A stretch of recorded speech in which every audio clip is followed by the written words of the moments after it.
Remember when like food companies tried to do promotional software in video games?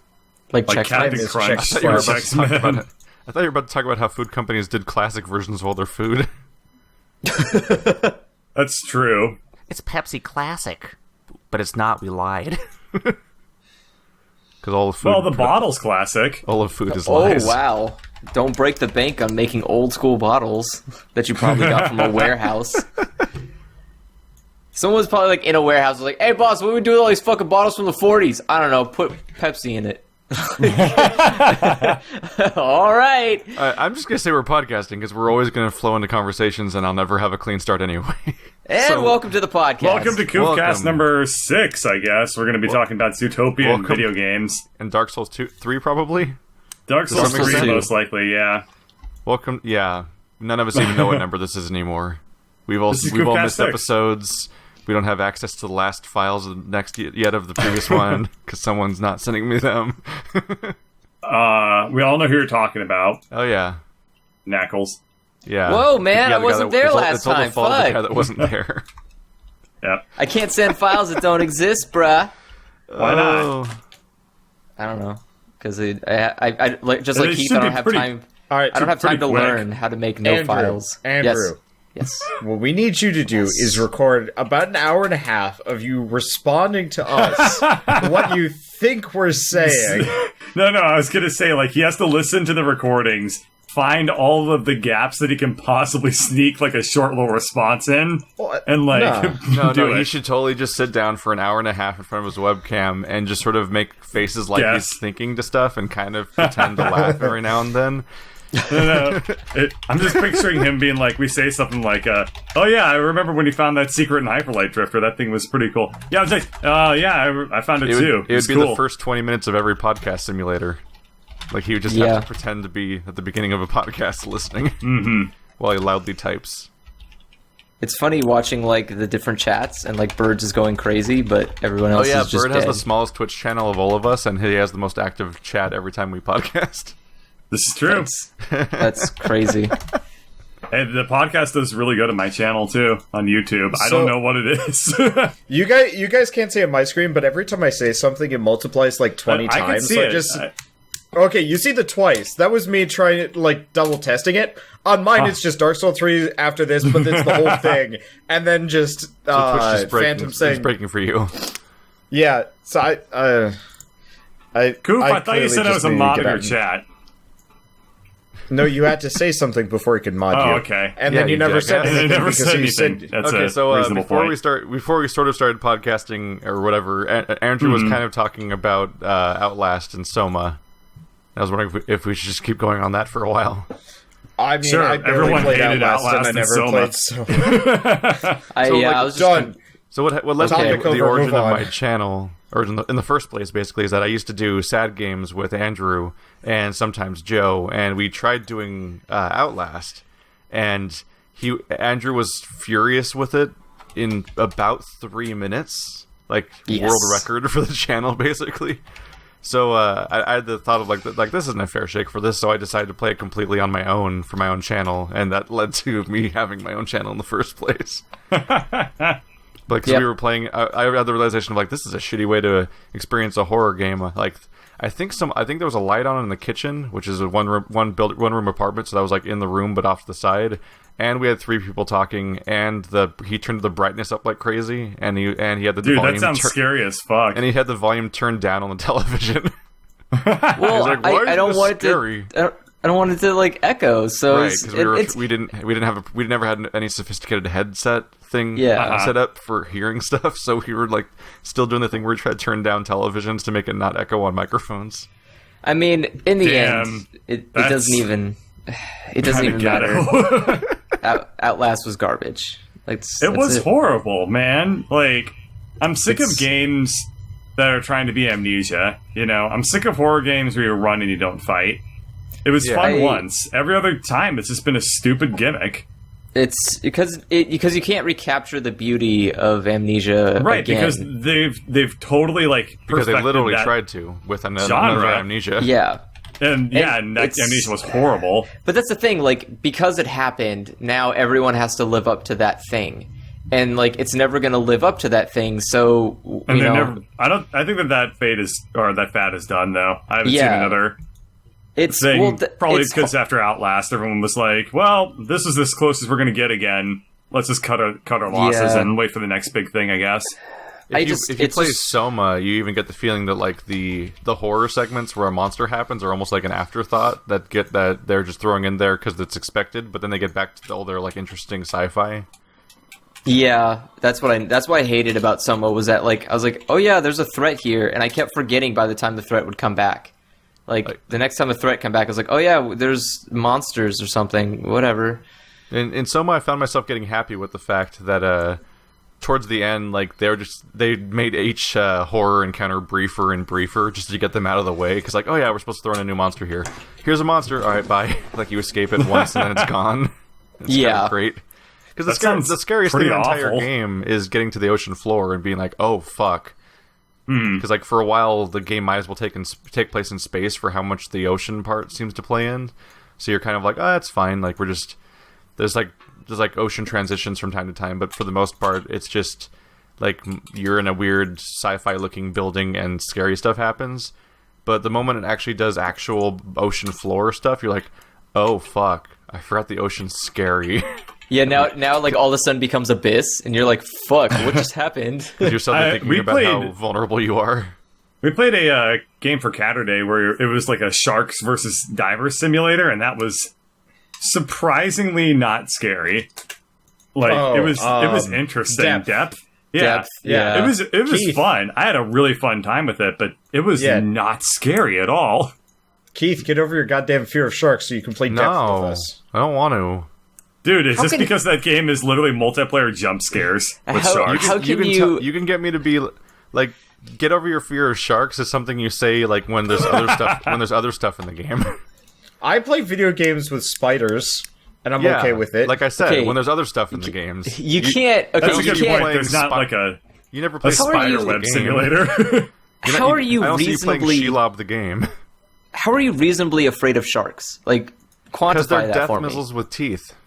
As a reasonable point there. And they also as a creature, they exclusively exist in a setting where you're at a disadvantage, and they're basically God.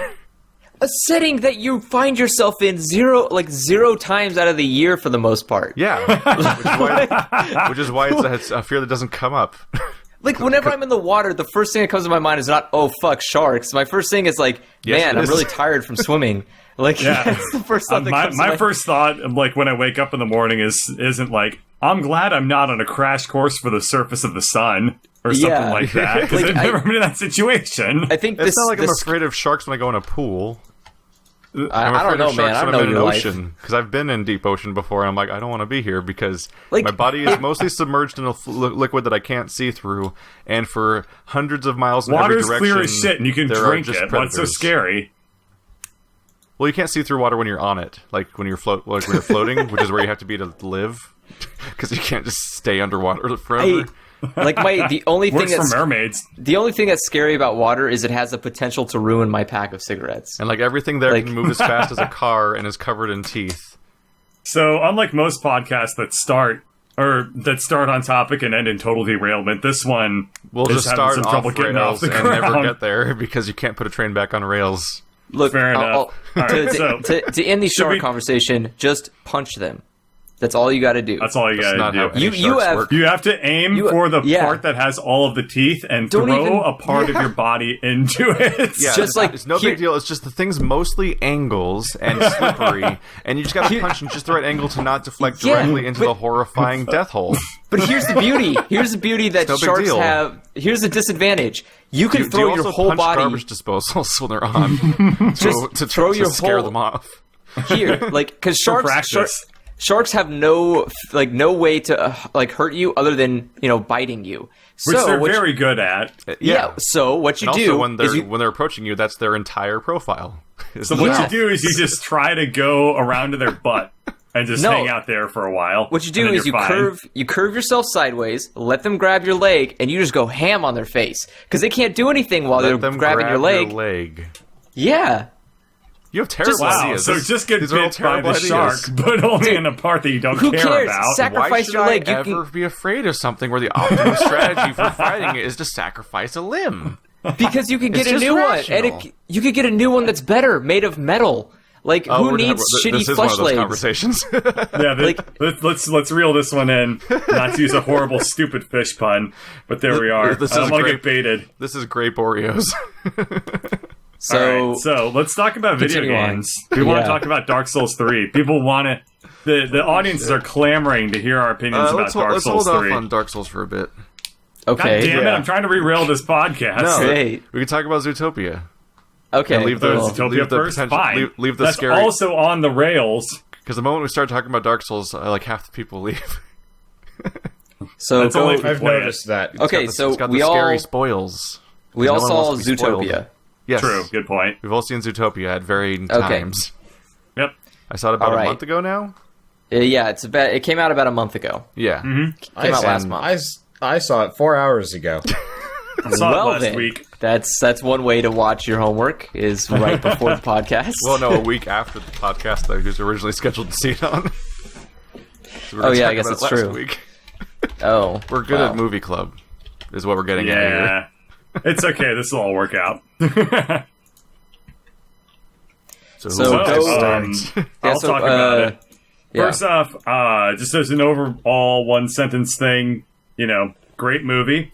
I think that what I admire most about the movie was the timing of its release was incredibly appropriate to like how everyone's feeling, like what the political climate is, and that's why we wanted to watch it, and that's how you sold it to us. And I was Oh like, yeah, I walked away from it being like, that was really, really I well was like, timed. go watch this because it's a surprise adult movie.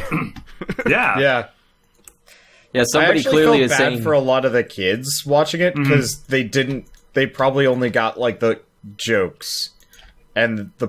But like, what lot a of the, good like, message. I mean, Oh yeah, very Damn. good. It's like watching something like Animaniacs or SpongeBob 10 years later and being like, wait, Yeah. wait. Like the episode of Fingerprints. SpongeBob where Patrick and SpongeBob are raising a clam and they become like a couple and everything. And this is like, I just thought it was weird when I was a kid, but I see it later. I'm like, what the fuck, SpongeBob?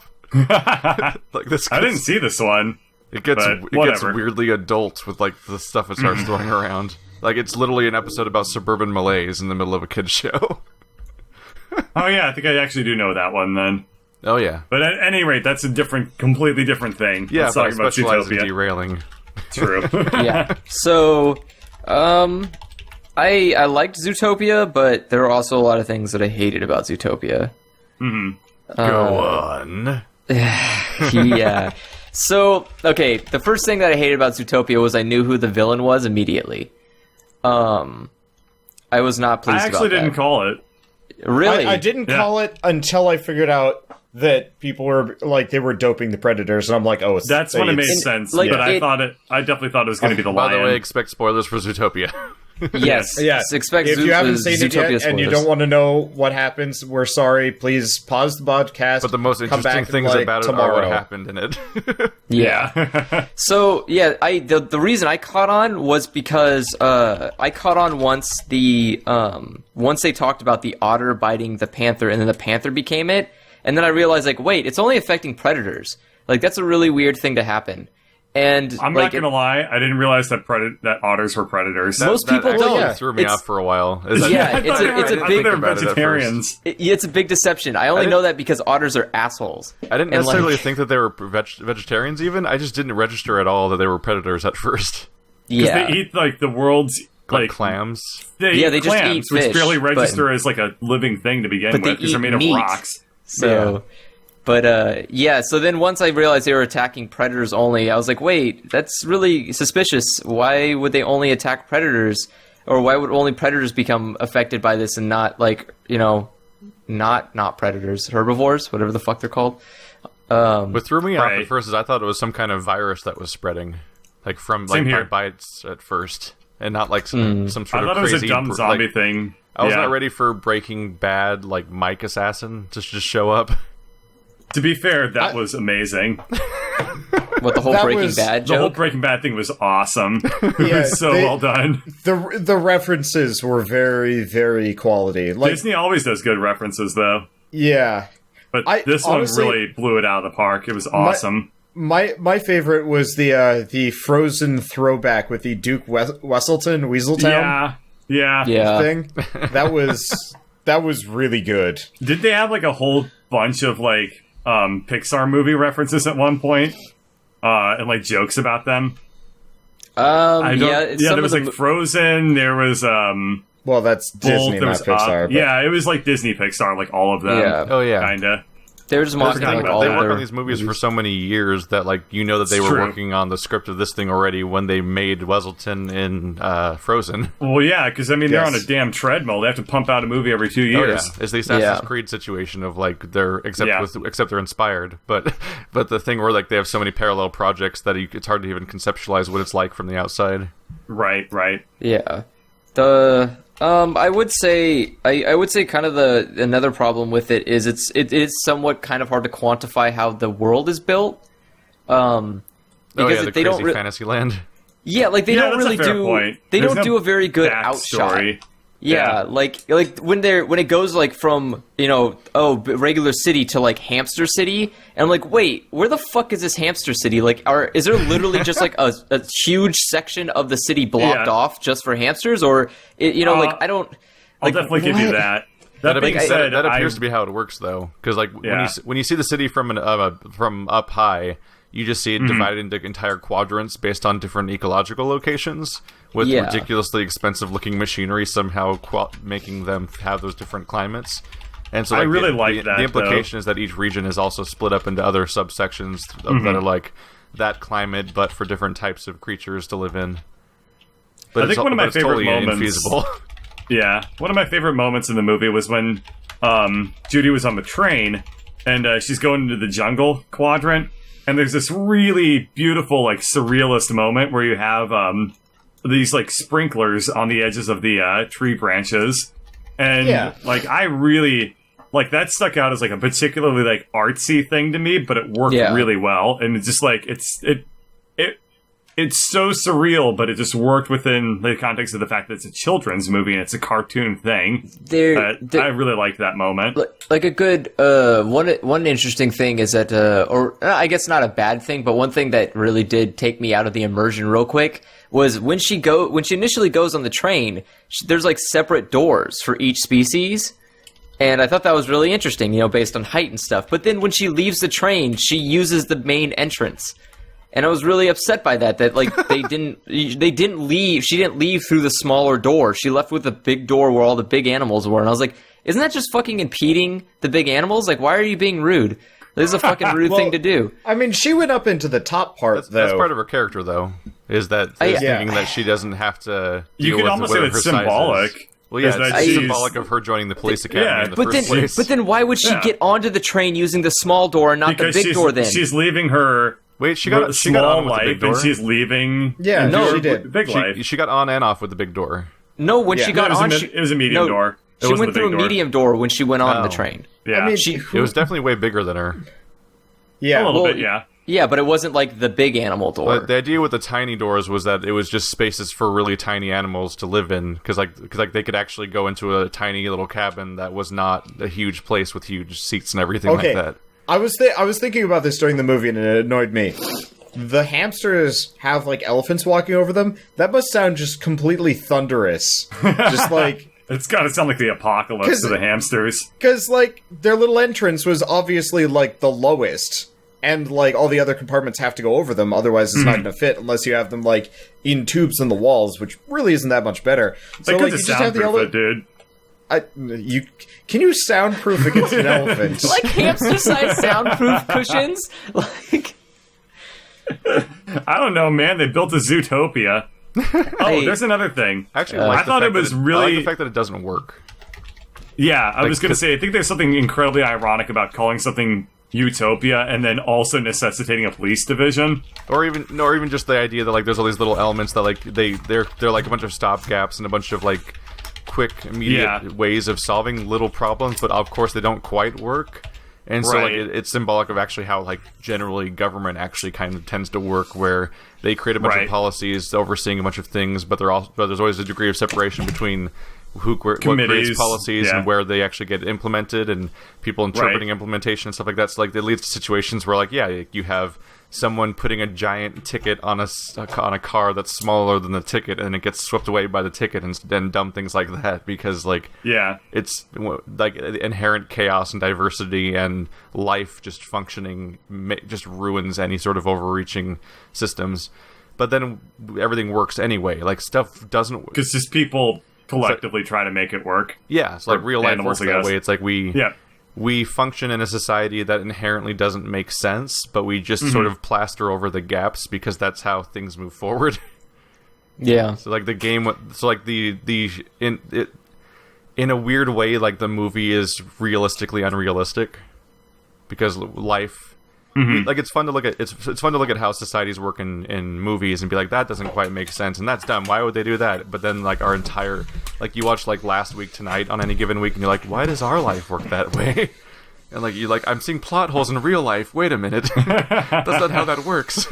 Yeah, I will say the only other thing that kind of upset me was I was really upset by the ending, that the whole like bait and switch thing. I was really upset about that.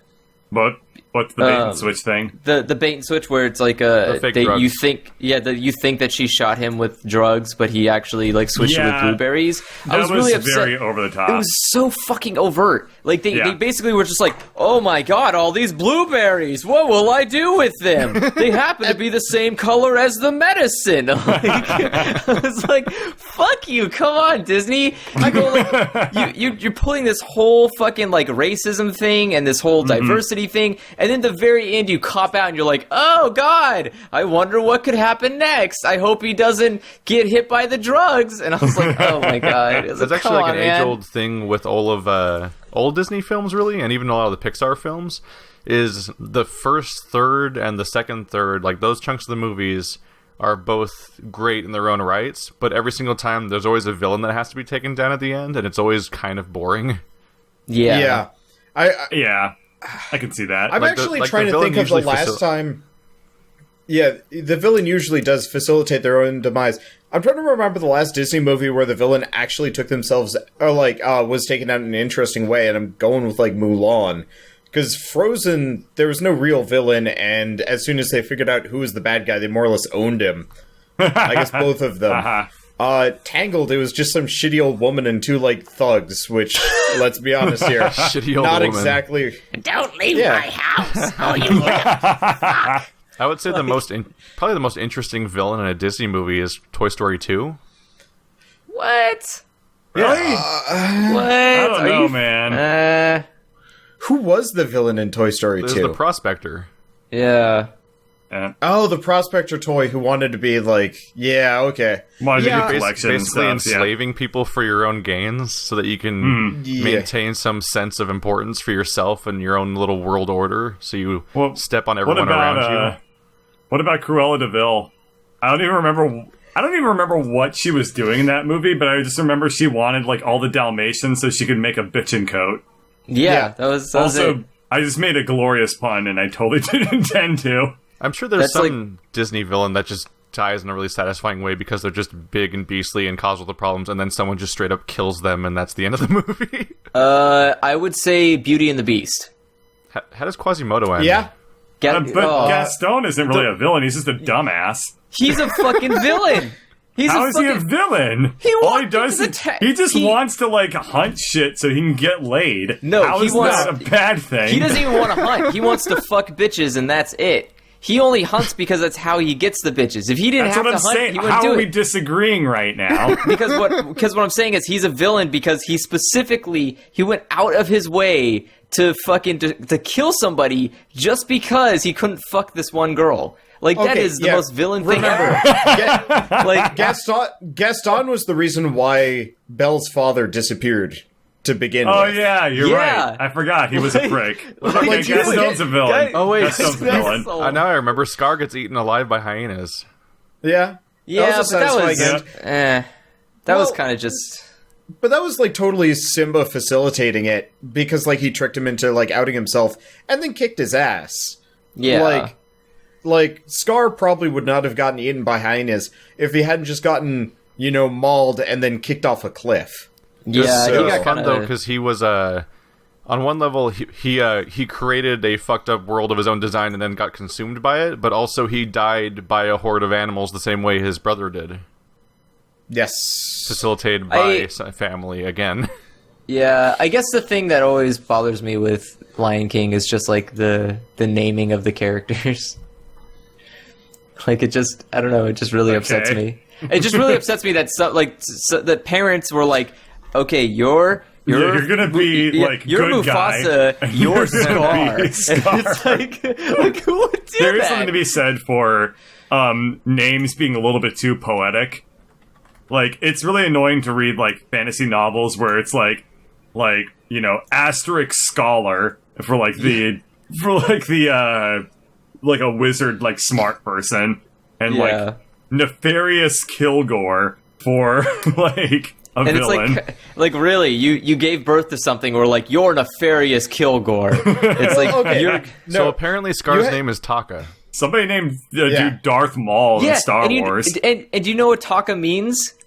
What? Scar? Second, it means second best. Does it mean Second best? Oh my Yeah, God. That's it means that fucked his parents named him like, oh, you're not as good as Whoa. Mufasa. So it says it means garbage in Swahili. Whoa. Damn. Like, This is... why Wow. would you- why Mufasa would and you Scar's do that? parents were abusive fucks. Wow, And yeah. like, and then you're sitting there wondering in Lion King, like, wow, why would Scar do that? What a horrible thing. His parents fucking screwed him. He just he had a shit name. This is right up Wow. there with that part of Freakonomics documentary where someone named their kids Winner and Loser. And Winner has been in jail like several times, and Loser is like a CEO of a company, but he goes by the name Lou. Yeah. This is a real thing? Yes, Yeah, those are it's a real people. thing. You should. I recommend the documentary Freakonomics. I've read the It's- book. I know that the Freakonomics stuff It's all tends to like be very... It's all like- it's all glossy and pop, like Yeah. quick versions of everything, but it's still like a really fun watch because it's a 90-minute movie. Like, in terms of like the methodology behind a lot of things, it was definitely like they've built to their conclusions and kind of cut a couple of corners to make it happen, but it's still very fun in some sense. Yeah. A weird question for all of you guys. What's Why that? are we whispering? Did any of you guys watch that new Pee-wee movie? No. No. Oh. Okay, I guess They it was made- just me. They made a new one. Yeah, they made a new one. It was fantastic. Isn't he on Netflix or something now? Like, Yes, you it's guys a deal? Netflix movie. Netflix funded a new Pee Wee Herman movie. Yeah, I don't like Pee Wee very much. I don't either. I get he has like a What? Wait, why? Wow. Why did you watch it? Was it Joe's fault or something? No, I like Kyle showed up and he's like, yo man, I just watched this last night. I want you to watch it with me. I was like, okay. Oh, and so no. we sat down and watched this Pee Wee's fucking adventure thing. Oh, no. And I was so mad during the whole thing. I was like, when are they gonna say what the fucking word of the day is? And they just didn't do that. And I was so like, There's no word of the day? No, there's not even Pee would be Wee's funny Playhouse. It if was there just Pee Wee. It was like Pee Wee living in a fucking local suburban neighborhood. It was And he's Pee just Wee's Gritty reboot. Yeah, he's just the going. movie ends. It's like the word Wait. of the day was He's like, revenge. here's the And thing. just credits. It makes Pee Wee's Playhouse look like a fucking acid trip. Because like his real Pee-wee's life is Playhouse like always nothing, was a fucking nothing acid has to trip. make that happen. no, but that's the thing. Is like in the movie, like he has a normal. Well, he doesn't have a normal house, but he just has a more normal house. He works at a kitchen With in some magic fucking furniture. No, with no magic furniture. Oh. Just a regular fucking this house. is in the reboot Oh, thing you're yeah. talking about? You mean it makes I it was look like, like it was what the actually a real acid trip for him? Oh, like he just like woke Yeah. up one day and was like, what was I doing? Oh no! Did I have Like he's got like hand puppets on. He's like, what was I doing? I gotta get to work. my house anymore.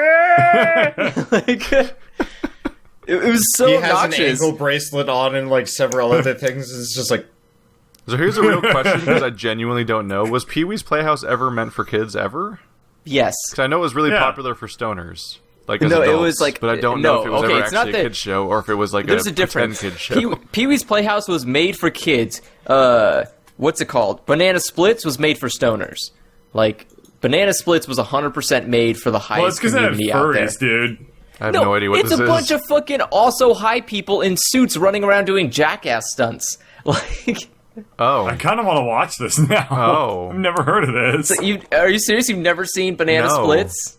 no, I've Oh never my even God. talked All I about remember it. is those dudes in fursuits, right?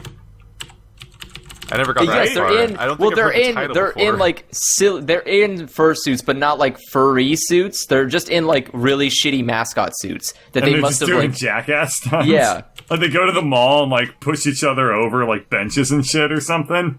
Like, no, like, look at this. Like, just watch they're just doing, like, slapstick, zany shit in, like, costumes. And, like, I mean, there was, like, a time where they're driving in go-karts and, like, falling An error over and occurred. shit. Oh, okay, there it goes. It's All like, right. Let's pull up it's- display capture it here. is the most ridiculous fucking shit. And now I'm and there's streaming theme somebody else's song. content. That's probably really The illegal. theme song Whatever. is I'll make great. it small, then it's okay. Like, the theme song is Dude. amazing. Dude, there's... I didn't Just realize like- there was, like, animated segments here. I'm currently watching what I think is, like, shitty Aladdin. But, of course, this predates Aladdin by, like, 20 years. It does weirdly resemble like the Nintendo Power Hour. That's... But then there's, like, What puppets the that go on hell and is shit. this? Dude, it's a bunch of dumbass animals in fursuits, like, driving cars. Yeah. What is this? This is amazing. I watched an armless elephant like whip animals over and over again. I'm sorry. Why what? is the lion wearing sunglasses? I don't know. I don't think I can take it anymore. Okay. Anyway, back to Zootopia. I can't do it anymore. I'm already done with it. Amazing. Speaking of the lion wearing sunglasses, I'm reminded of something very, very funny. That Zootopia was like banned or censored in China, wasn't it? Probably. It was? 'Cause Yeah, they ban and they censor said it was everything that has American. thought put Yeah. into it. They said it was American propaganda because literally, Animals. like one of the reasons is that it was because the predators were being hunted by the prey, and that's like unnatural. So then they decided to ban the movie. To be fair, China censors like anything and everything now. Oh yeah, So- of course. I'm just saying that was the reason. One of the reasons they supplied. People It's just something specialize in so- banning. People specialize in banning things they don't understand. It's Oops, like that's it's on like stream. It's like how the was it like one of the most banned books in schools right now is Looking for Alaska. What? Yeah. Okay, Wow. so, no, I'm sorry, I wasn't talking about that. I'm reading the quote Oh, you just from like randomly. No, Oh, yeah, you're so reading the Chinese. I'm reading What's the the- quote. If what is one it? thing, Sorry, I if thought I had one an thing, interesting topic or something. here's the quote why they banned the fucking movie. If one thinks carefully about it, if a rabbit can strike back, are there any American dreams ordinary people cannot realize? What? What the hell does that mean? Wait, Fuck you, China! so they're Like, saying we need to ban this movie so we can crush all dreams? yeah, That's like, the they most don't Chinese like thing the I've fact ever that heard. a rabbit can be whatever it wants to be. Like, that's a problem. Wow. Wow, Wow. man. Like in Wow. in cruel reality, it is always wolves that eat lambs, not lambs that eat wolves. Like, fuck you, China! Don't be giving me a fucking lesson in fucking zoology. Fuck you! It's a movie for kids, you fucking asshole. Like, And the entire point is to have the yeah. The entire point is that it reflects real life in two different ways, which is this is actually the topic we were supposed to. That's the most interesting thing about the movie, and we never got to it yet. Which is that there's a minority group that's seen as being dangerous. Was the whole point, yeah, and that's that, and the And then they act out because, like, according to the stereotype, because they're just like, well, if you're gonna see me as this, no matter what I do, then fuck you. Yeah, and if you Which took is like a animals and totally actually human made it, thing. if you somehow turn them into a society like that, it actually would function similarly. Just because in real life, predators are the minority, because that's the only way that they can have enough prey to survive in the first place. 'Cause they Right. have to eat all the time, which means there has to be living things to eat all the time. So Yeah. prey is always There's massively also- outnumbered predators. So in a society level, it leads to that kind of disproportion of power where the prey would actually be the big majority that has all the power. I think that the movie handled the concept of microaggression extremely well. Like when Judy said to, God, what was the fox's name? I don't remember. When Judy said to the fox, like, oh wow, you're so articulate for a fox. Nick. I was like, Nick, yes, thank you. I was like, oh, like I audibly like groaned. The little slip out of accidental kind of racism. Right, yeah. That shitty language you'd hear like your parents or grandparents say from time to time of like saying something like you're one of the good ones. Oh yeah, that's horrible. Like, I love that's a real thing. That's what she said at one point too, right? Didn't she say like you're one of the good ones to Nick? Oh right, that's the big. It was right after the division. It was right after the press conference. Yeah. She was like, "You're one of the good ones," and he was just like, "Okay." Because Judy has the same kind of story that everyone that you always has whenever they have any sort of like racist things, and then they try to back it up. It always starts out as it's like, always worse. When I was a kid, I got attacked by somebody of that group. Or at some point, or had a bad experience in my formative years, and now I'm angry at now. Or your like parents told you to like be afraid of them. Yeah, and like she's all optimistic and nice, and so you actually kind of get faith in her being above the whole thing. But she has these tiny little hints of it here and there throughout the movie, and then when she's cornered and has to talk at a press conference, suddenly she's just giving it all out and like saying all the wrong things, and you're like, oh no! Like there's a weird handled intersectionality very well because like she was like racist towards like Nick for various reasons, and like Nick was very like racist back towards Judy, and it parallels the idea of like women can oppress like black men for being black, and black men can oppress women for being women. Yeah, like, that was really the central conflict of the like their intersectional oh yeah, it's absolutely the idea that any individual group that is stereotyped or discriminated against is in no way banned or like in no way guaranteed to not turn around and act the same way against the other groups while having to deal with their own problems. Yeah, I thought they handled that extremely well in the movie. Yeah, they're even able to show like step by step how like the press can how like the press just jumping on a story and wanting to have ratings and everything will take a I didn't even pick up that angle either. Oh yeah. The press will just take one individual event and turn it into a reason why an entire group should be hated or feared when it was literally just like a case of someone like just a thing happening, and it could have been anything. Just because she said like they've only been predators, so it's like, oh, are all predators bad? It's like, well, no, like maybe it's just ratings, man. Yeah, like that's what sounds good, and it's like, yeah, they did interesting stuff like that. Like how we report on any violence and stuff like that in real life, and have to immediately talk about its gender, like whether or not it's a certain gender or whether or not it's a certain race, and then expand upon and overcover the story depending on if it fills certain like check boxes and ignoring it if it doesn't. Mm-hmm. Yep. It's confirmation bias. Just as a aside, my parents were in Minnesota for my grandmother's birthday this past weekend, and apparently like the cops there had shot some black kid like a month or two ago or something like that. Yeah, I had no idea, but they were on the subway line and somebody was asking them for change or some amount of money or whatever, kind of the standard just panhandler thing, the standard subway experience. Yeah. Well, I mean, it really depends where you are. I actually haven't had any people come up asking me for money in the Boston subway lines. I do remember your fun experience in California, though. Yes. We have the best. Yeah, you had some nonsense people. Oh, right, because you were at a train stop. Yeah. And you're waiting for me to weirdest pick you fuck up. dude. That was probably just out of his mind. Yeah. But so when they refused to give this guy money, he started yelling at them for being racist. And my parents are like, "What? Where'd this come from?" And I thought it was so interesting because when my parents were telling me the story, I didn't realize the guy was black until my mother said that he started yelling at them for being racist. So I was just like, this is kind of refreshing hearing this story and having no idea what race this person was at first. I actually had to ask to clarify. I would have preferred It it would have if made news if he was. Whatever. Like, I would have preferred it if your parents, like, actually owned up to it. like when he was like, "You guys are just racist," and they're like, "Yeah, so what? We're still not giving you money." That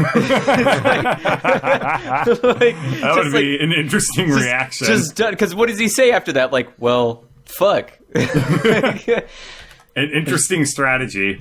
Like, I don't know. Like, if someone claimed him, like, Andrew, you're racist. Like, yeah, what of it? What are you gonna do about it? You're like, cool. You call me racist. That's not gonna change the fact that I'm not gonna be nice to you.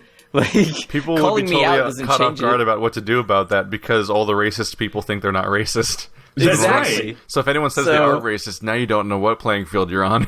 Yeah, now you're just like, especially if they're being whoa. ironic about it. And now you don't know how dangerous that person is because you're like, well, wait, like, what kind of racist are you? Are you like just I don't prefer those people, or are you like the kind of person that kills, that same race? I don't think that opens up an avenue for a conversation, though. I don't think if somebody says, "Yeah, I'm racist," so fucking what? You're going to be like, "Well, hold on. Let's go ahead and hammer this down real quick. I want to know what flavor of racism I'm dealing with." You just stop talking to them. Is this racist reverse psychology?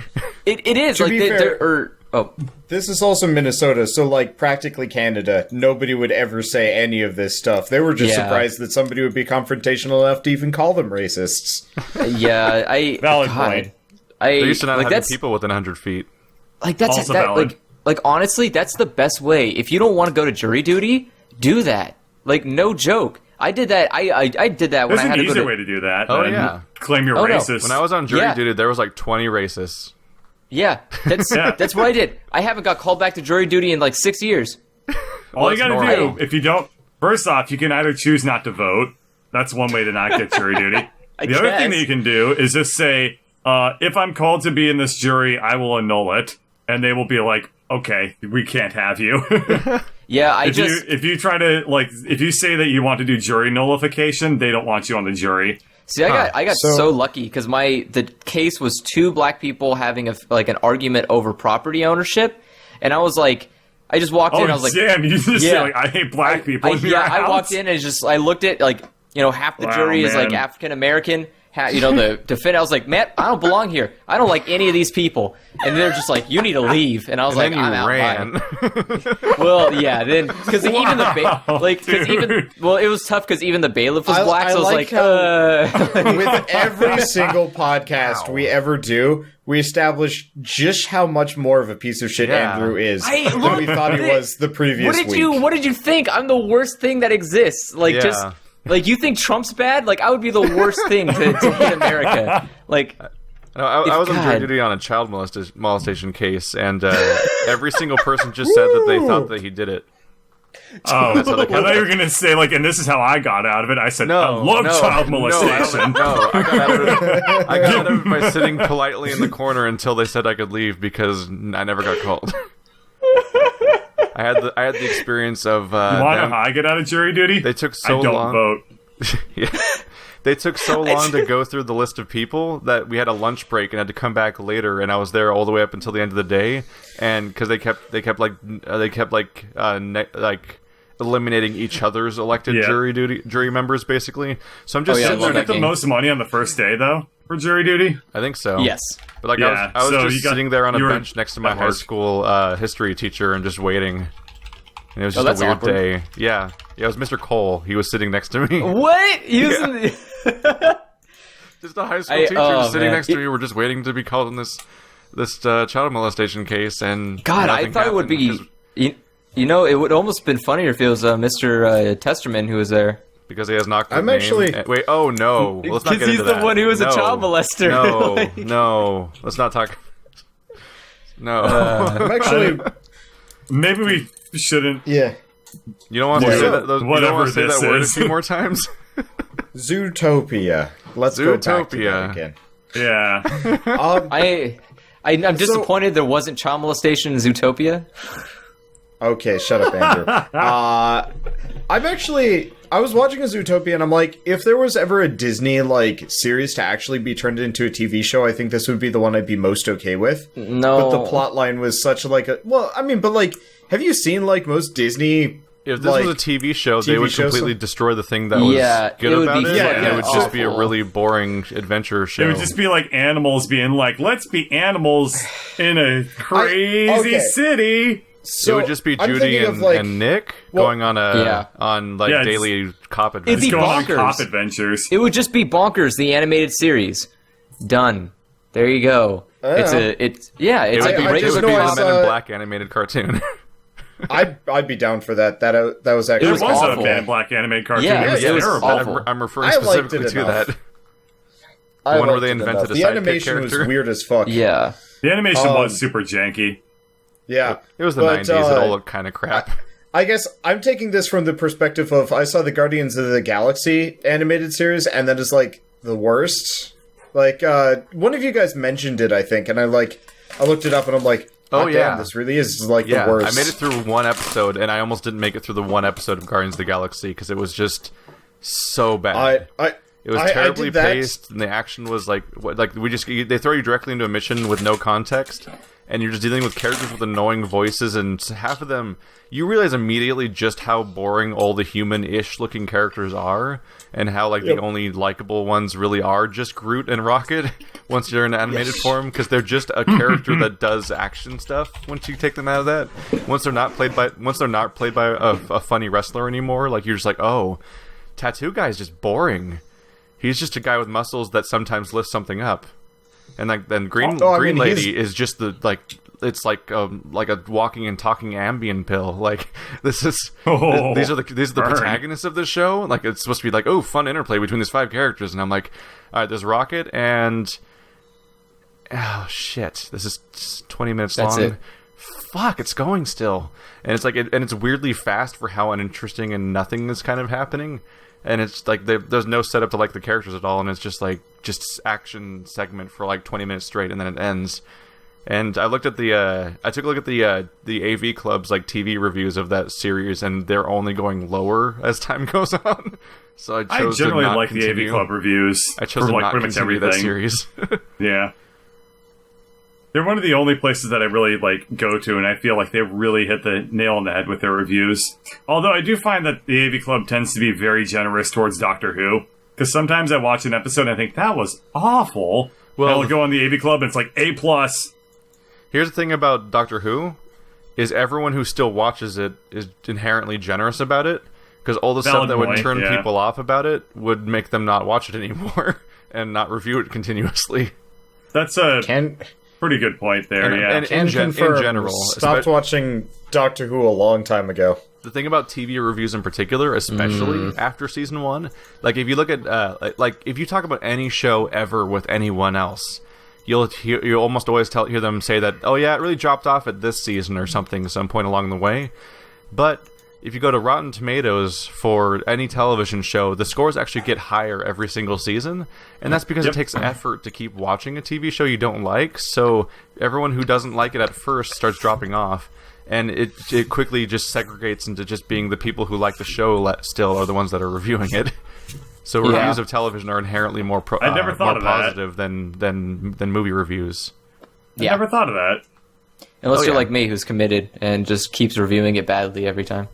Well, you were just talking... Okay, before the podcast, Andrew was going through his list of animes that he needed to watch, and he was like, I hate this anime, but I have to finish it. You're going over the fact and he that said this Andrew has a 9 times. Rule. Yeah, his special rule where he can't ever stop something he watches more than one episode of forever. What? Yeah, I have 18 shows I gotta catch up on. And you like how many of them? None of them. Well, I like Cyborg 009. I gotta finish that.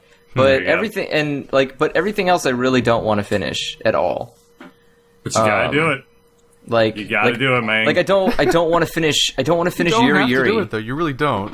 I have to. I don't want this fucking list to have drop stuff on it. My anime list is the worst website for your tendencies, because you would have forgotten about these things otherwise. You wouldn't know that you hadn't finished them. You just forget that yeah, existed. That's true. But that's a very good point, huh? You just gotta nuke this little profile. I don't want to do that because I have so many completed that it just feels like a shame that I can't you're gonna get an A- on completing animes. Exactly. Can't have that. look, if I'm gonna die one day, I'm gonna die with no dropped anime. All right, this is gonna be my life goal. Damn straight, and we're gonna be proud of you for it. No one will be proud of me for it, and that's the point. I want people to not be proud that I wasted my life watching fucking Bobo. Like that's what I want my life to be amounted to. Andrew, that you need fucking a special racist website to chronicle all your life mistakes.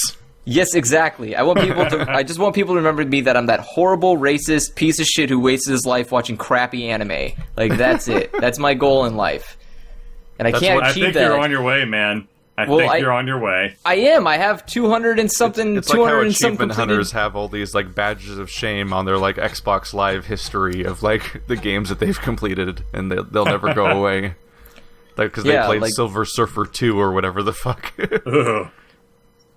Any last thoughts on Zootopia? Ultimately, I just think it's a really important movie that is good at expressing the concept of how prejudices form in the first place in relatively subtle ways in a very realistic setting. Because like the game is the entire setting and everything about it is super unrealistic and fantasy. Yeah. I said game because I always say game on accident. Everything about it is super fantasy and unrealistic. But how it handles its core subject matter of dealing with racism and prejudices in the context of, say, an individual group being seen as a source of violence, or even like elements of terrorism and stuff like that, and even elements of not entirely trusting your government, or questioning how the media covers things in the first place and how they might skew messages to begin with, like, is all so freakishly realistic that it's actually really concerning. And as a result, it's actually a really good thing to have kids watching nowadays, because it's like the next step in helping people be able to conceptualize these things in a way that, honestly, there's generations that are older than us that can't. Because like, we all have that one racist family member on Facebook or whatever, or several of them, where you're like, wow, this person will never conceptualize that humans are humans, and that like maybe they have a bunch of misconceptions skewed by the fact that they're in a media bubble. His great-grandma pulled him aside one day when he was hanging out with his friends, one of whom happened to be black, and his great-grandmother says to him, "Did you know that your friend is black?" And he was like, "Oh yeah. Yeah." And she was like, "Okay." And that was it. But like, yeah. Also, the movie is the source of this GIF. Like I have the my grandparents. Let me just spam this in every chat. My grandparents are like a case where like one of them gets it and one of them doesn't get it. Where like one of them was just having this nice story of like, oh, it was great. Like we were at this I think they were at Hisui or something. This Japanese restaurant on Veterans Day, and he's a veteran, and someone from the other table actually when they went to get their check, and they found out that the people at this other table actually took their check, and it was like this really nice little story about how someone was like supporting the vets and everything like that. And then my grandma says, and it was really great because they were African American. And you can see the half sigh on my grandpa's face. He's like, I was specifically not saying that part of the story. And just the entire table breaks out laughing because she doesn't understand why it was so funny that she had to add that to the story at the end. And it became like this ongoing thing for the rest of the night because she didn't understand for the rest of the night like why that was like the unnecessary detail that was being intentionally omitted. Oh, you gave us the sloth GIF. God damn it. Yeah, that's all the GIF was. I'll never escape this thing. I will say that was my one hated part of the movie. The most of everything. Huh? The DMV? Yeah. To be fair, any of us that have ever specifically been stuck in the DMC for like hours on end. The devil may cry. I said DMV, not DMC. You definitely said DMC. You said DMC. God damn it. Okay. It just balances Coops calling the movie a game earlier. Wow. But yeah, for any of us stuck in the DMV for like longer than like 20 minutes, like that sloth thing cuts really hard. Yeah. I've been there for 3 hours before. Yeah, 3 hours is usually how long it takes. 2 hours outside, 1 hour inside, and then I had to go back the next day. I was at a DMV for long enough to get bored with the Bleach Game Boy DS game. Jesus, I didn't know what that means. Like I had just gotten it from like someone just gifted it to me, and I was playing it for so long in the DMV for like putting it in for the first time that I was like actually tired of the game before I got called. Yeah, I've run out of phone battery at the DMV before. I mean, like I got there at 6 in the morning and left around like 3 in the afternoon, and I was like, when I watched Zootopia, like I watched in theaters because it's a very rare chance that I walk and go outside, and so I was watching in theaters and people were fucking laughing at that scene, and I was so mad. So I was like, fuck you people. I was like, screw, especially kids. Kids were laughing. I was like, you fucking assholes don't even understand the concept of this joke. You don't understand how fucking miserable the DMV is. I was like, God, you fucking... For me, it's the really entire thing that sold that scene for me and why it was funny to me was for the exact same reason why that one scene from One Punch Man is funny, which is just someone being very animatedly impatient can be very funny to me. So Judy's like constant attempts to try to make everything move forward was actually the funny part. Like if they just hung out at the part where if they just showed the scene where they go up, they realize, oh my god, it's all full of sloths, and then they try talking to him and he goes really slow and she just looks like she's impatient, and then they cut and then it's nighttime. I would have been okay with that. But like the fucking the whole scene drag of like, let me tell you a joke. Okay. I mean, I liked it though because that was Nick's revenge for her yanking him around for a while. Yeah. For me, what happened No, is I mean, it became the Family Guy thing where it goes on for too long and then goes on long enough to become funny again. Like, that's the problem.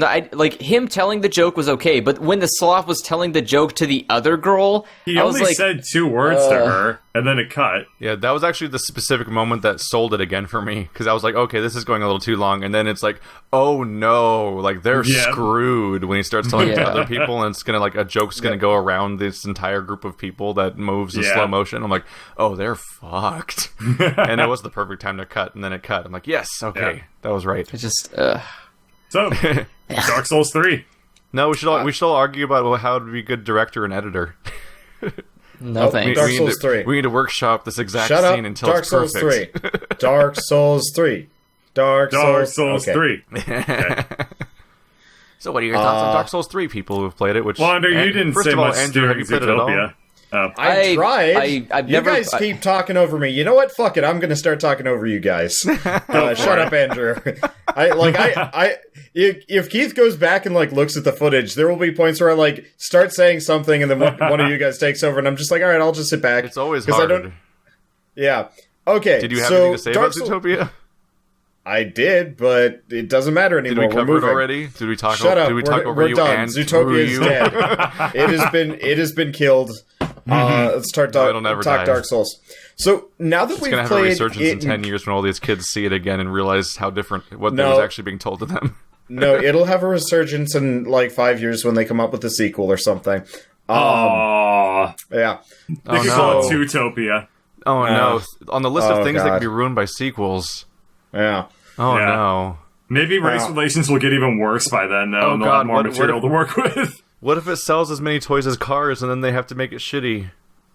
Well, the cars started out shitty. And Well, they got if they worse. make like a planes version of Zootopia, what would that be with a bunch of people instead? Bugs. It would be called Wait. Tigers. Bugs. But that just loops they back would to make Bug Life, but it would be like Bug Life Future or something. So what would That'd be happen if you get horrible. Zootopia 1 and Zootopia 2 and then Zootopia 3 Unchained, and then you would get Gazelle?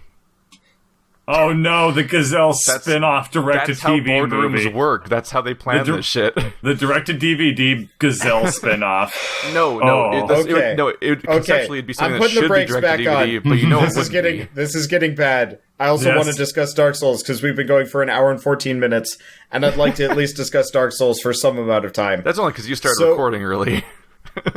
I think I cut the recording when we started. I'm maybe only not. at an I don't hour. know. Okay, I'm only at an hour. Still, Dark Souls 3. now Someone that we've was played impatiently co-op- skipping forward to 10-minute intervals trying to wait for us to hear, like, rapier or broadsword or something. so now that we've actually had the proper chance to play co-op together, and like I've had some time to like mess around and explore, I think I'm liking it a little bit better. The moment I really started liking it again was when we crossed that bridge, and you guys are like, "You mean you haven't gone this way yet?" So just to preface things, I'm going to say we're going to spoil anything up to and through the Undead Settlement. Yeah, Yes. about there. Just to give If people you know an what idea where tree we are, nuts is, because you're everyone's in safe. progress here because it's a long game. And if you don't know what tree nuts is, then you're probably not safe. Tree nuts. I'm gonna call it tree nuts because that tree's got I mean, that's nuts. the first what it thing you is. think about. Yep. It's a I mean, it's a the only thing you horrifying can tree hit. sea pod monster that has like a groin covered in like giant spider eggs. It's Yes. really horrifying. Which surprised me because it has nothing to do with spiders. It's just these weird egg sac things. Sack. There's the word. Yeah. Nuts. There Yep. you are. Anyway. The moment we started exploring a little bit more, I liked it a lot. And then also found the way to get up to the giant, so he'd stop shooting me. Oh yeah. Oh yeah, you just go from that one NPC and you go to the ice guy. No. You take that elevator up. Yeah. Ow. There's a button. It's a pretty classic elevator puzzle of Yeah. triggering an elevator but then hopping off it so that you can ride it the other way. Yeah, I wasn't looking when I was playing it solo. So An when I important was thing to just pick up on messing is around that this every afternoon. Souls game has some sort of elevator puzzle, usually multiple times, either where you trigger the elevator and something weird shows up after the elevator leaves, or you can hop off the elevator to go through like a hole in the wall or something. Yep. Which is true doubly in this case because it's both. Oh yeah. Yeah, it was both. But in so that I got case. up. Yeah, I got up, talked to the giant. I was actually really disappointed that the giant doesn't say anything. He's just like, "I'll help you now," and that's it. And it's like, "Oh, okay." But then you get over to the area with the flaming demon, and I'm like, God, I hope we can co-op this, because I don't think I'm going to be able to go through this normally. I haven't seen the flaming demon yet. Yeah, I never would have noticed it otherwise. I hope we can co-op that whole area, because that Frost Knight might be really rough with my that is a hell of a surprise. with my mage. It's Yeah, basically it a is. Taurus demon, but with fire attacks. Oh, so you've already fought the thing? Oh yeah, I guess you completed totally the entire would. area in the next one. I'm pretty set I up need to right go now. back and do it. The crabs were... But you I meet, was frustrated enough by the Sigvard, time. which is the new Onion Knight of this game, and you Yes. fight a flaming Tauros demon. Yes. I can't wait until we can co-op that. That whole village segment looked really neat. And as far as I can tell, that's the only way you can get there. Does it, like, progress past, or is that, like, an optional area entirely? When you finish that area, it ultimately funnels you into a drop-off point that takes you right in front of the big locked gate again by the boss. Okay. That's but really cool. going in that general direction through that tower is mandatory because the elevator is how you get to the next area. Well, yeah, to go down. Which is a surprise, because the whole place, the whole way the place is structured points you at that boss, and then you beat the boss, and you realize that there's nothing behind it. It's just a boss chamber, and you're like, wait, because you think that inevitably you're going to kill the boss, and then like a door is going to open up, and that'll be the next region. But that little side path with the Onion Knight, like towards the Onion Knight area, is just how you get to the whole next region, and the almost the entirety of the Undead Settlement's actually super optional. Yes. Really? I thought that was... Wow. I thought that was Yeah. neat. Because... But that doesn't even seem to be the case, because like going directly to the Onion Knight is a little bit out of your way. Yep. So like the Sort game of. leads you to go through like this whole area that ends up being more or less optional. That's been like a reoccurring Huh. joke for me whenever I try to let's play any of these games blind, is that I'll try to use normal video game logic of like, oh, there's left and right It paths. doesn't work. Well, that one sure looks like the important one. That one sure looks like the side path. And then I take the side path and I beat the game, basically. Like, that's how these games work, is that the most obvious directions almost never are the way to actually complete and escape the area, because they actually are specifically designed to force you to explore, basically, in the most fascinating ways. And they get away with that because whenever you look around, you're like, oh, I know where I am at any given moment. So you can, like, it's the only game I know where you can see like 5 doors you haven't opened yet and actually have a mental map of where they were. Whereas in a lot of games, like say Hyperlight because Drifter, they don't ever reuse art assets. yeah, So you Right. can immediately tell like what you're looking at. If you or look they at reuse something. art assets, but they always orient them in unique ways that you've never seen Right. before. Whereas a Right, game yes. like Salt and Sanctuary or Hyperlight Drifter, which admittedly both Yeah, are, I both have couldn't- but they're both stuck in 2D. You'll get into a region Yeah. where you're like, where am I? I had that problem more in Salt and Sanctuary just because it was just such a like murky thing. Oh yeah, like did and you hit a like point the where you got to level like tiles didn't Hager's match up well. Cavern and you couldn't tell where you were in the map? Yes. Like at some point Yeah. they're like, there's ledges somewhere that led somewhere, and I was there already, Yeah. and I don't know how to get I couldn't back. figure out my way. I couldn't figure out how to get to the pirate boss, and so like eventually I tried diving off into the void, thinking that there was an invisible walkway there. Which apparently was hilarious for the guy that told me that one. But, like, it took me a half an hour to figure out how the hell to get to him. But, like, I guess in that game I also kept unlocking these, like, new secret passages and stuff. I had no idea where they were. Like, in Dark Souls 3... That's because they're secret, dummy. Well, but, like... Okay, so in Dark Souls 3, you know how we have that bonfire next to, Hodik that invades you? And there's the bridge to the locked door and past the rats, and then you can, go on your way that way. There's also that other secret bonfire directly above. I know where those are, intrinsically, and I know how it all interconnects. Yep. Imagine if, like, it was a really long passageway, and suddenly you're back in the high wall of Lothric. Oh. Yeah. That's how it felt. So it's just like, how does this connect? Where am I going? Why is this here? Is this even necessary? And most of the time it wasn't. It was just like, I can kind of go back here and there's maybe an item or two.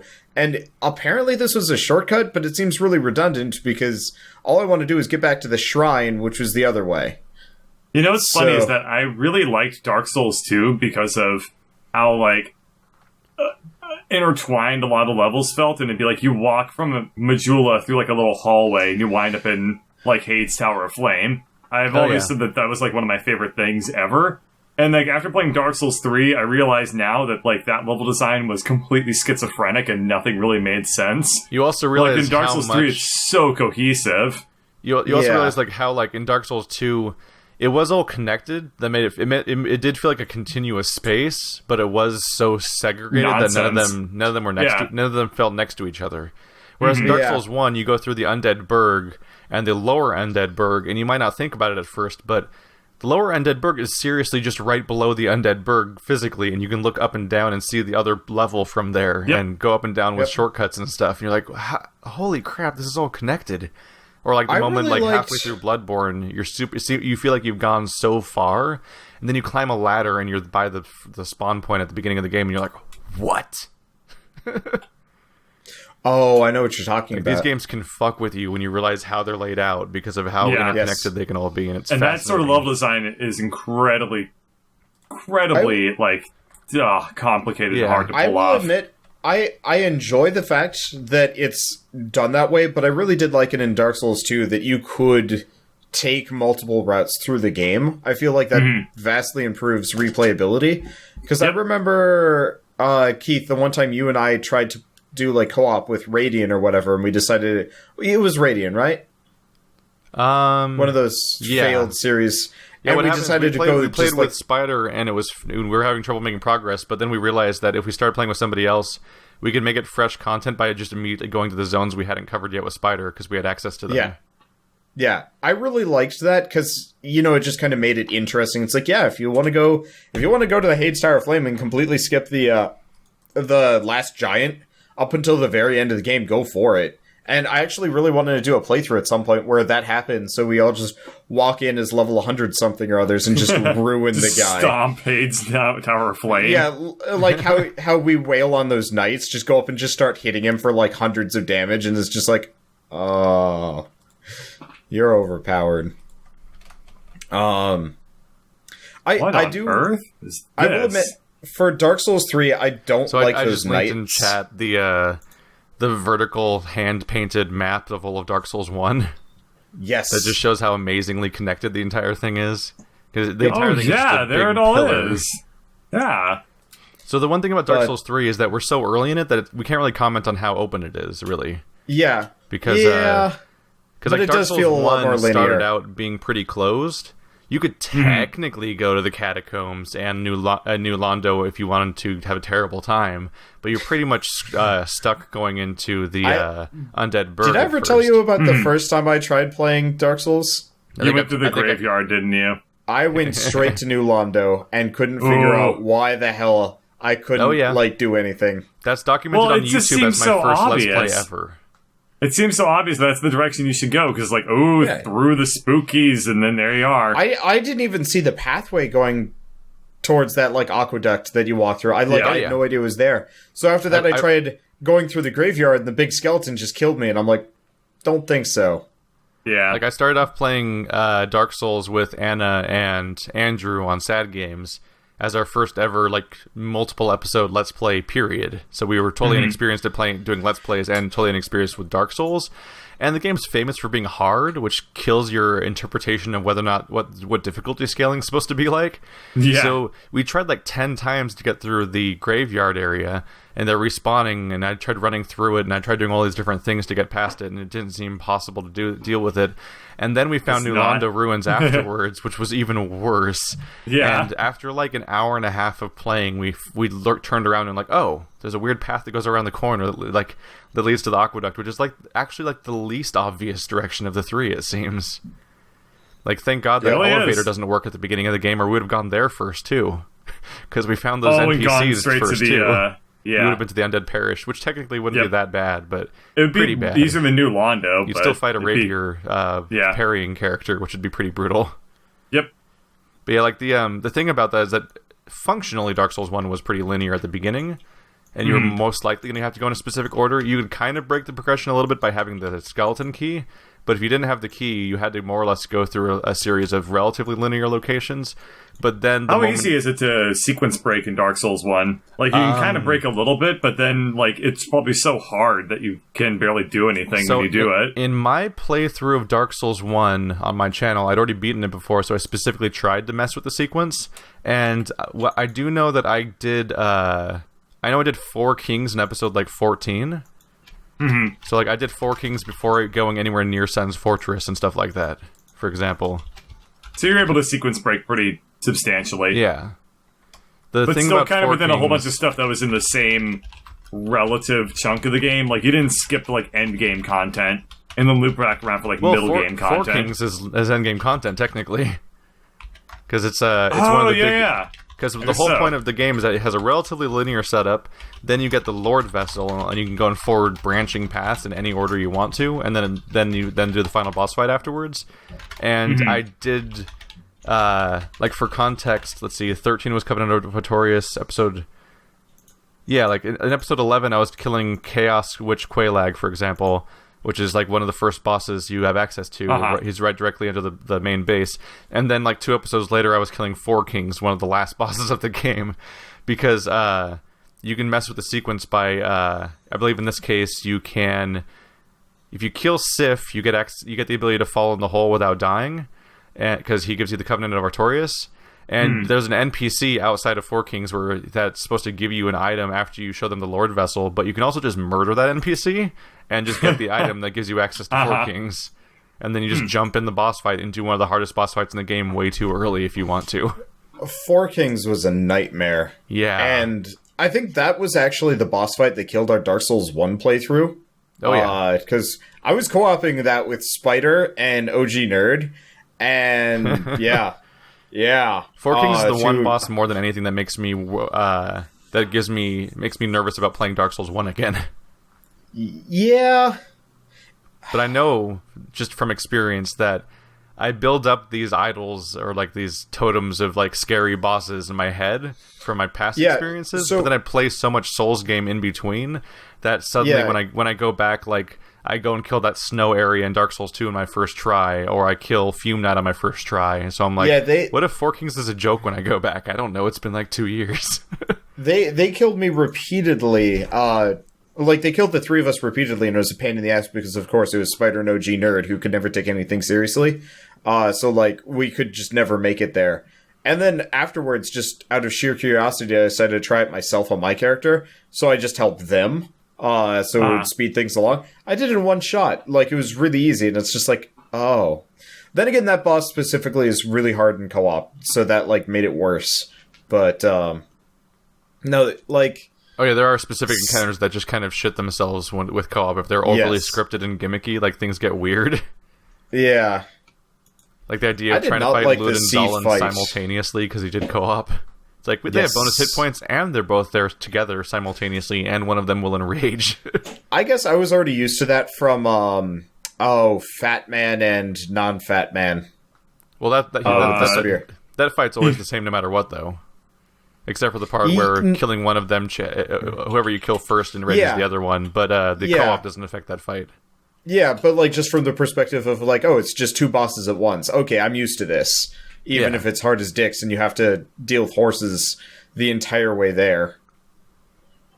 So what? I don't remember what Fat Fat Man and not Fat Man were called. Ornstein and They're Smell. like the most iconic bosses of the game. Oh yeah, because everyone got stuck on them for a really long time. And they look really cool. Ornstein and Smug. It's like Ornstein and Smo is how the people pronounce it usually, but who knows? I don't think anyone says it in the game ever. No, nobody does ever. Yeah. Nope. And they're both the exact spellings of names that you could pronounce in like 4 ways. So it's like, yeah, I'm screwed. I do find it very interesting that like the way that they name characters in Dark Souls seems very oddly inconsistent. So it'll be like it's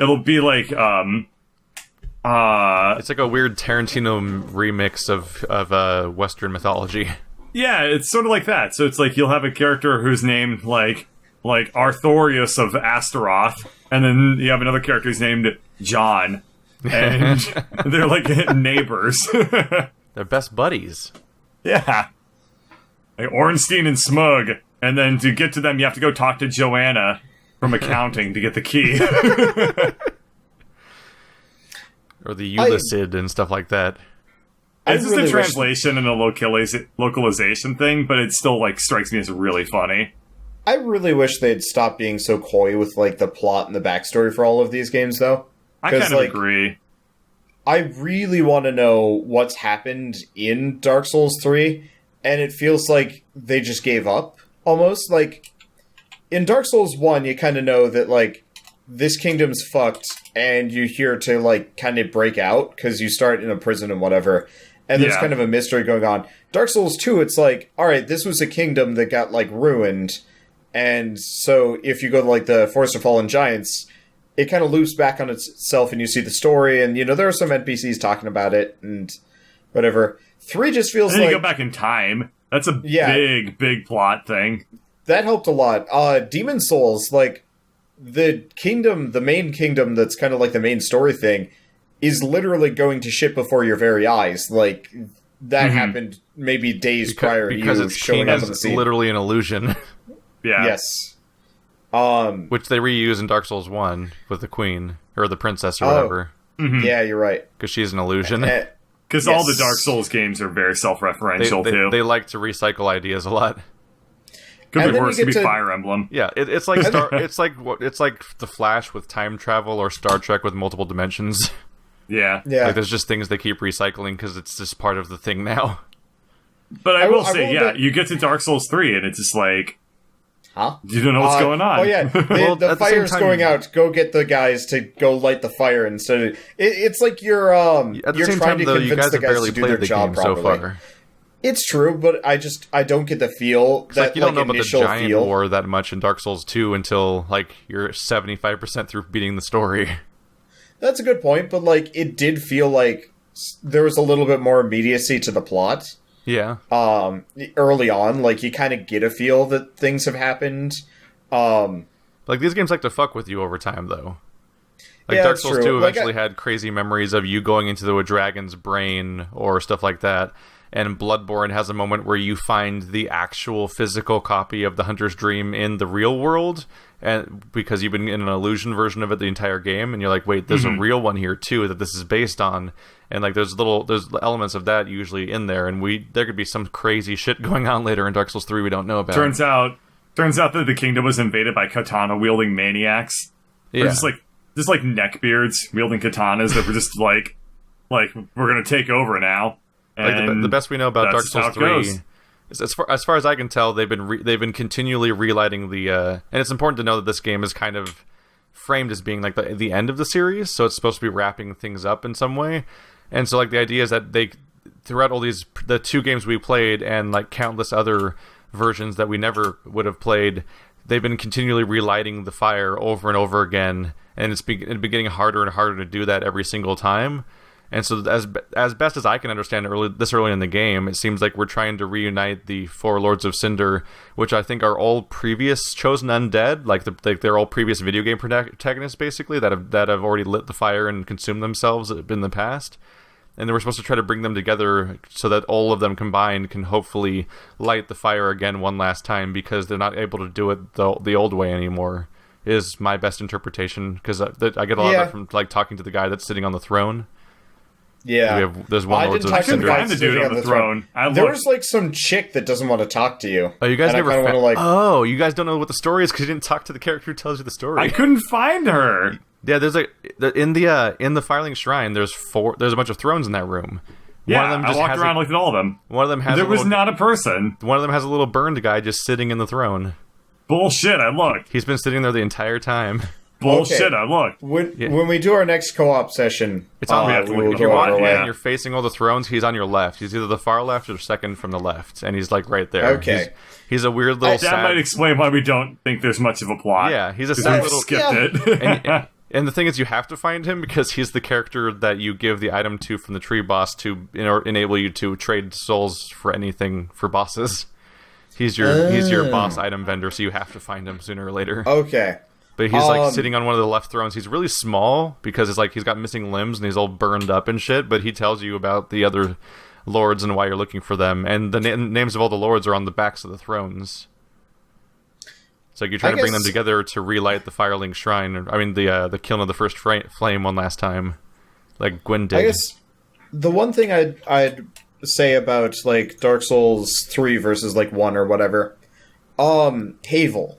In Dark Souls 1, Havel's just this dude in a tower. Like, no reason why he's there, but he's a complete jerk and like kicks your ass 9 times out of 10 until you like figure out how to cheese him or whatever. But like. And I will admit, maybe this happens in Dark Souls 3 as well. Like the issue of an NPC being in a certain location for a really specific reason? Yeah, because like I'm thinking of the Butcher and the Katana person. I just encountered some. Yeah, and like they feel so redundant. They're just there because they're a challenge with a cool MacGuffin behind them. Yeah, literally in the next region you visit, you'll see NPCs that are aggressive that seem to be there for a really, really specific reason. Okay. Like unique spawn people that seem to be guarding something or have like story behind them. Yeah, so that's cool, but it still kind of detracts because there's the Katana person just standing outside. That like okay, the clothing of the master I think actually has some plot next to it that I should probably look at.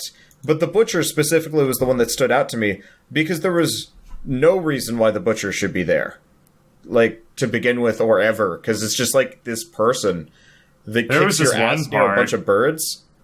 Yeah.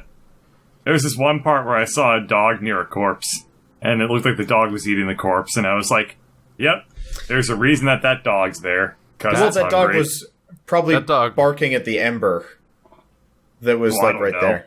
Yeah, there's an ember there. Oh. Yeah. I was being stupid. Oh, wait, you haven't seen that yet? Shit. No. I mean, you can talk about it. I don't think we care nearly as much. There's a very special dog. Oh, okay. Don't spoil the dog. Sooner or later, there's a dog where you encounter, and there's actually a story surrounding that dog, and you're like, what the fuck? Okay. But, like, I still would really like them to have, like, just a straight-up plot line. Like, you roll into the kingdom, and shit is going wrong. Literally, because it's Dark Souls. Yeah. So, like, you're some no-name person, but, like, you roll into the kingdom, and shit is going wrong. So, like, you walk in, and almost immediately, you know, you get an inn, it's all nice, you get dinner, and then, like, you wake up midnight, and there's, like, a demon that's broken through your window and is trying to eat your boots. Or some shit like that. So you want to witness the zombie apocalypse part of Dark Souls, where the society actually falls apart in the first place, instead of getting there afterwards? Yeah, because I always feel like I'm there... It almost seems redundant. Like, I feel like at this point, though, that'd be a betrayal for a lot of people that already like how things are going now. Because a big part of the series is for 5 games now, every single time, it's always a part of the story is always sort of picking up the pieces of this destroyed society. For Bloodborne, though, like, that was what was kind of happening, though. Like, it was the Blood Moon or whatever the night. Like, all of Bloodborne's supposed to take place in 24 hours or something silly like that, right? Well, it's a nightmare. Yeah, okay. So Bowl of Bloodborne's also kind of not real. Okay. Have fun interpreting Bloodborne. It's actually might be the most oblique, sort of weird story of all the 5 games. I'm just thinking of like Father Gregor or whatever, the guy that turns werewolf midway through the boss fight. Yeah, like I will give you the fact that Bloodborne opens up with like society falling apart basically for its first area. And I really appreciated that because it kind of gave me a connection that I could work off of. Where in like Dark Souls 3, I'm some dead guy that wakes up like hundreds of years after the apocalypse to go do a thing to save society. There's no society left. Like, that's the annoying part to me. It's like... I would really like to have some Dark Souls scene where you get to actually see a functional society. Just like even like just walking through it, you don't need to be there for more than like 5 minutes. It'd be cool to see like Karina or something. When they mentioned the old lady, when the thief gives you the ring to give it to the old lady that lives in the undead town. Yeah. I got excited because I'm like, hey, you know, you're actually going to be a living person in a town. Whoops. Yeah, no. like it would be really interesting. Well, I know, but like it would have been really cool and really nasty of them if like you go through normal whatever, you eventually find the boss, you fight the boss, and then the entire town goes berserk, and suddenly it's like an enemy area that you have to like turn around and fight your way through after the boss or something like that. So like you directly caused it or whatever, because I feel like I have no impact on the world ever in Dark Souls. You know, it's just like... That's true. You do kind of feel like you're just tooling through the cities, not doing anything. Yeah, and like, I mean, part of this is because everybody respawns. Oh yeah, there's the burnt-ass looking dude. He is just there. But you're playing right now and you just walked up and just found the character? I was going to go hit stuff or something. I don't know. I was also going to mess around with that shield that you told me about with the special attacks. The Silver Eagle Kite shield. There we go. Which is great. That is a great discovery. Yes. You're right. It does let you use your specials. I like that. But, you know, I really wanted... I really want some, like, connection to the world. You know, even if my character's, like, a nameless, faceless goon, I'd love to have the ability to connect to that character in some way apart from, you lit the bonfire! Hooray! Or you killed the evil between boss that and Oblivion, where, like, you're the most important thing to have ever existed in the world of, like, Oblivion or Skyrim.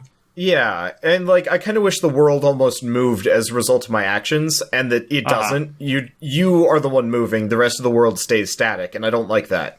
Yeah, because here's one concern for me: is I've had a fair number of little exposures to various From Software games in the past too, and I don't know if they could do it honestly. Yeah, probably not. I think. I mean, if you build up your writing, like focusing on the gameplay and building their world in advance, and then just making the setting work instead. Oh yeah, absolutely. Yeah. Like, if they set up their world so it works in what they wrote and everything, and they don't generally have to do character interactions and cutscenes and stuff like that, I think that might honestly be the best they can do. Because I don't know if they can pull off, like if you have a bunch of people around in real time and an actual society, you start getting into the territory of having to do some, like, Witcher or Dragon Age level of character interactions. And I don't know if they could handle, like, character interactions that aren't, like, a weird glowing window that has a sad girl's voice in it. Like, okay, I don't know if they I don't know if they can do that well, honestly. And I think you get the risk of someone going and trying to do the thing that they're bad at, and you making the game actually kind of worse. I guess I don't need character interaction. I just would like it if, like, there was kind of more of a cause and effect. Like, you beat the boss, and instead of proceeding to the next area, it almost changes the world that you're in. As like you defeated this enemy, now this town is on fire because this reason, and like move on, as opposed to just like, alright, you beat the boss, on to the next one. Because like, okay, so we killed Tree Nuts, why? What was Tree Nuts' purpose to be killed? Or like the rampaging night guy that you stab in the grundle 5,000 times and hang out under his belly button. Like, none of these characters seem to have any meaning, like, from a plot relevance. I think the NPCs that we missed actually specifically relate to story with Tree Nuts, and that you actually lose access to them the moment you kill that boss, and it's like an entire hidden chunk of the game. I found your wiggle cage person, by the way. Like, apparently, if you hop in that giant's cage that he's got on his back, he takes you to that area below the tree boss fight, and you can join a covenant. Okay. Like, there's all this shit going on down there that we've just completely skipped, because that's just part of it. About the way you can react to that. I don't remember seeing that. I don't remember seeing that cage, but, like, I found the guy that you murdered, the cage dude with all the legs and whatnot, you know, the, like, 10 people caged. They just babble. They say nothing. You killing him changed nothing about the game. Well, the thing about the giant is that the you know the guys that are the giants with the saw blades and cages on their backs, they're full of gore. Yeah. Yes. So like there's when you walk through that area that has the guy with like the dragon demon looking armor and stuff like that that's sitting around, there's cliffs on both sides, and you can walk up on one cliff and look across to the other cliff and stuff like that. The far cliff that's harder to get to, that one has the guy who has the open cage that where you can like he won't attack you on sight, and you can actually interact with him and jump in his cage, and he takes you to the weird nightmare corrupted area below the boss fight where you can join an entire covenant related to what's going on there. Huh. I'm gonna have to try that in my solo playthrough. Oh yeah. As far as I can tell, that entire tree boss fight is the equivalent of the Maiden Estrella or whatever. I think it was Maiden Estrella, from the like the innocent character from Demon Souls who didn't want to fight back. I felt so bad about that one because she was like in a giant cesspool of aborted fetuses. Basically, it was the entire valley of defilement. It was like this horrible place where all the aborted fetuses would turn undead and would like just dwell. And she was trying to heal this horrible place. And that's really fucked up. Oh yeah, and when you defeat when you defeat Tree Nuts guy, who is this weird seed of corruption, you see that underneath it, when you get a chance to actually explore that under area that we died in, like there's corpses everywhere, and like they've been clearly like shipping like things in there to corrupt this place, and like that's why that thing is this weird horrible demon tree monster, and like there's a whole story going on there to try to delve into over time. But like most things about Dark Souls, and by the very nature of telling descriptions, telling you things through item descriptions and so on and so forth, Dark Souls is almost exclusively about telling you the story of things after they're dead. Yeah. Yeah. I don't know. And that's exactly what's going on there as far as I can tell. I just would like it to be current or something. Also really liked my plant apocalypse idea where everything is just like horrible nature beasts and whatnot. Yeah. Not demons. Well, I think that we should probably wrap this up with a final thought or two. I will say one of the most awe-inspiring sights is going back to that boss chamber after it's permanently collapsed. And just seeing this giant collapsed floor, and you're like, "What the fuck?" Well, I'm going to be working on that next. Yeah, so wish me luck. My solo playthrough. Good luck, Wander. Yeah. Well, this time I'm not going to target him, and we also found out after he stands up, there's like a very long downtime where he just like lays on his face. That seems like a really good time to just stab the shit out of. Whale. Yeah. Grundle whale. Oh. Well, I mean, it's more like... Did that idea excite you, or what? No, it didn't. It really didn't.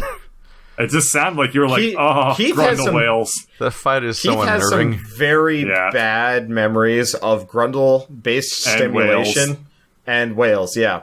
Yeah. Let's just... I was throwing a lot of Grundle fireballs during that last attempt we did. Yes. I was spitting hot fire. Grundle's on fire. Oh. I feel like I will not be able to contribute any more than I did last time, but hopefully Bird will make up for it. So that's good. For context, that's always a good hope. For context, we're in the middle of recording a co-op series for Dark Souls 3. Yeah. And some parts are really easy and some parts are really hard. The running around fighting things is really easy for the most part. The bosses... Yeah. Random parts of the bosses get unexpectedly difficult. And to be fair... it's really the more gimmicky a fight is, the more hard it suddenly gets in co-op. That boss specifically is like the worst if you're a mage, because like, what the fuck do you do? Half my shots don't even hit him. And he like moves, and it's even worse for you. Yeah. It has a single lock-on point for some reason, and you're trying to figure out how to lob fireballs that have an arc to specific parts of the body, and like, God damn it, just man. Just be better at throwing fireballs, dude. And they'll be fine. Yes, no problem. Just do better at everything. Just like you have to punch the shark in the nose. Why didn't I think about totally just doing better at things? Yeah. Step 1 is to stop sucking. Step 2 is to start being good. Yep. You can do it, Keith. We believe in you. All right. Yeah, I think it's time to close this up. Homework now. That's a good way to close it out, too. This has been another episode of our podcast, and Andrew is now in a coma. If you have a name idea for us, please tell us. Because about anime and chat with people for the last half an hour while we talk about Dark Souls. This is like episode 6, and we still don't have a good name for this podcast. We should probably get one. We never need a name. Whatever you say. Yeah. Sorry, I don't. The podcast is the one in the hole.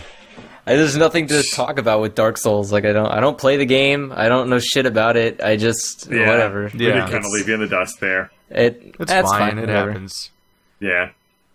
Yeah. I couldn't assign Dark Souls for homework the way I assigned Zootopia. Yeah. Yeah, I'm not going to play Dark Souls. No. I've got so many other things to do with my time. Like all this anime your chat has recommended me to waste my time with. So. People can still make recommendations to you? Like there's ones that are left? Bad ones. People recommended me to watch terrible anime.